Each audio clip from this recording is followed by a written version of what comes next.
Hello there, ladies and gentlemen. It is patch day today, and you know what that means. It means we have another new god that's joining the battleground, and today I will be telling you how I have been both playing and building Daji.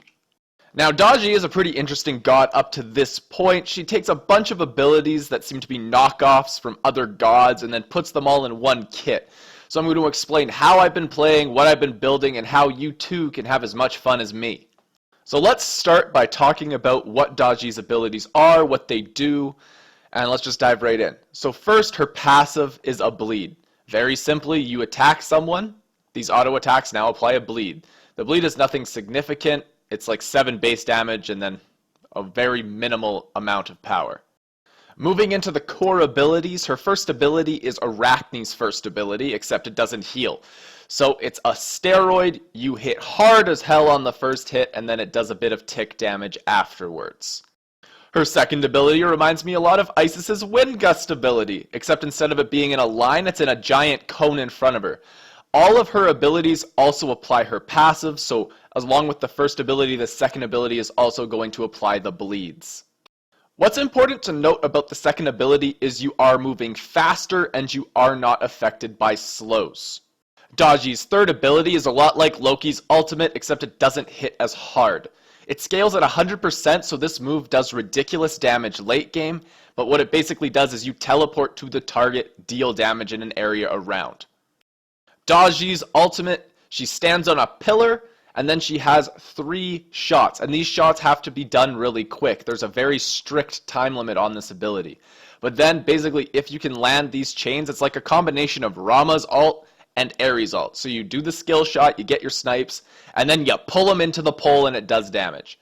If they at any time use Purification or any other CC immunity, the pull doesn't happen. And I don't think it works through walls. I don't know if that's a glitch, but it certainly hasn't been working for me. So before we dive into the build I've been using, let's first talk about playstyle, because if you're like me, you're going to try and build her with attack speed first. Don't do this, it's a trap. This god is, I can very confidently say, not an attack speed god. It works so much better if you just build power on her. Trust me, I've tried attack speed, didn't work. With that out of the way, let's talk about the build.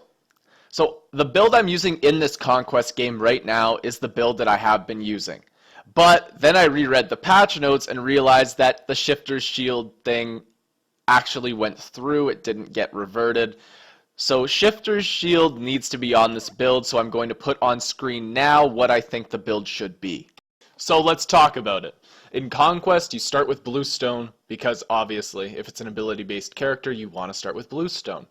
Now, I go into the good power Wario Tabby boots. Then I build Hydras. This is good for 2 reasons. Hydras gives you the mana back, and since it's now not based off of power, it's been that way for a while, it's just a flat 30% increase on an auto. This is very good for the combo that you do, where you go in with your 3, attack, then auto attack cancel with your 1. That gives a lot of extra early damage and is incredibly useful. That's why I pick up Hydra's Lament second. Moving right through the build, then I pick up the Shifter's Shield. This is an incredibly cheap bridge item. It gives 70 power ever since the change. So it's incredibly useful at pretty much all stages of the game. Whenever you're above 50% HP, 70 power. Whenever you drop below 50% HP, it gives you some extra protections. It's a very good item to have. Then I pick up Jotuns for the CDR, Crusher because of the penetration and the passive, because when you're going to be, again, ability auto. The Crusher passive helps a lot. Then I go into Bloodforge because it's a shit ton of power, and the shield is very nice when you're going all in on someone. So with the build out of the way, I'm just going to re-explain what I mean by this combination. Often in this video, you are going to see me use my 3 to initiate, auto attack, then immediately use my first ability, which resets my auto attack chain, as well as does that extra burst.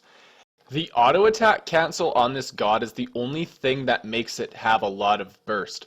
Her auto attack chain is very slow after the first hit, so that's why you always gotta go 1 auto attack ability cancel, auto attack, and then get the fuck out. If they're not dead by that point, it's very hard to chase them down in a team fight. If you got a one-on-one, go for it, but this character doesn't excel at just being in existence. She's gotta pick her fights carefully. So to recap, the build I use is very strong. It gives you a lot of power, and with the Shifter's Shield inclusion, you're going to have a lot of protection in that mid game. Make sure you're using the auto attack cancel, because without it you are going to struggle. And then make sure you have a skill shot to use that ultimate, because the ultimate is very tricky to use. I will say that the combination of the Rama ult into the Ares pull is interesting, but it is very hard to pull off. It doesn't give you a lot of time like the Rama ult. Now that is all the time that I have for this video, guys. If you've enjoyed watching today, leave a like on the video. If you want to see more videos from me, subscribe to the channel. And until next time, guys, this is Keltick the Casual, signing off.